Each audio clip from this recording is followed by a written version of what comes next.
महाभारत में द्रौपदी की भूमिका का काफी वर्णन मिलता है। कौरवों पांडवों के बीच लड़ाई से लेकर महाभारत युद्ध तक में द्रौपदी का वर्णन मिलता है। द्रौपदी पांचाल देश के राजा द्रुपद की कन्या थी। वह एक दिव्य कन्या थी जिसका जन्म अग्निकुंड से हुआ था। कहा जाता है कि जब पांडवों और कौरवों ने अपनी पूरी शिक्षा कर ली थी तो द्रोणाचार्य ने उनसे एक गुरु दक्षिणा मांगी थी।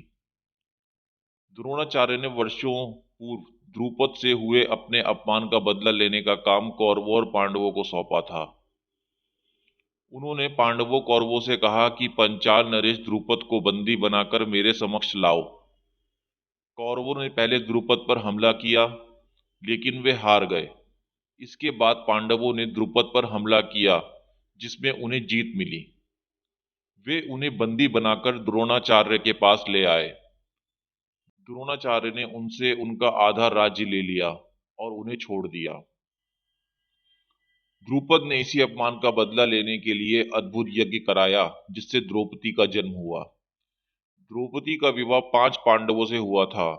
युधिष्ठिर, अर्जुन, नकुल, सहदेव, भीम से उनका विवाह हुआ था।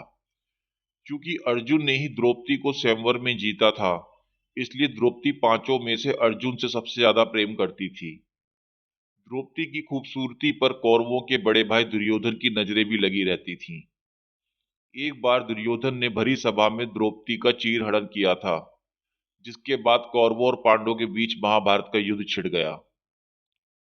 द्रौपदी को लेकर यूं तो महाभारत में कई कहानियां आपने सुनी होगी। यहां हम आपको बताएंगे द्रौपदी की मृत्यु कैसे हुई थी। यदुवंशियों का राजपाट समाप्त हो जाने के बाद पांडवों को इसका काफी दुख सहना पड़ा। इसके बाद युधिष्ठिर ने वेद व्यास से अनुमति लेकर राजपाट छोड़कर परलोक जाने का निश्चय किया।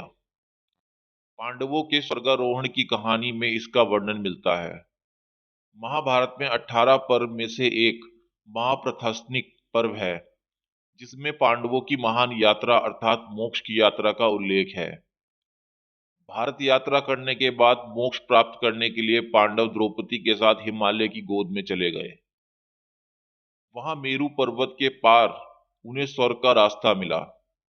5 पांडवों के साथ द्रौपदी और एक कुत्ता उनके साथ यात्रा पर था।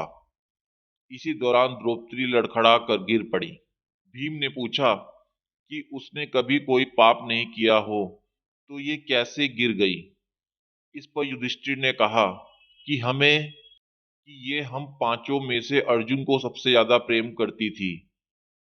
इतना कहकर वह उन्हें बिना देखे आगे बढ़ गए। इसी यात्रा के दौरान द्रौपदी की मृत्यु हो गई। इस यात्रा में एक एक करके सारे पांडवों भाई मौत के आगोश में चले गए। सबसे पहले इसमें द्रौपदी की मृत्यु हुई थी। लेकिन यहाँ रोचक बात यह है कि केवल युधिष्ठिर को ही स्वर्ग में प्रवेश की अनुमति मिली। दोस्तों, अगर ये जानकारी आपको अच्छी लगी हो तो प्लीज मेरे चैनल को लाइक करें, सब्सक्राइब करें।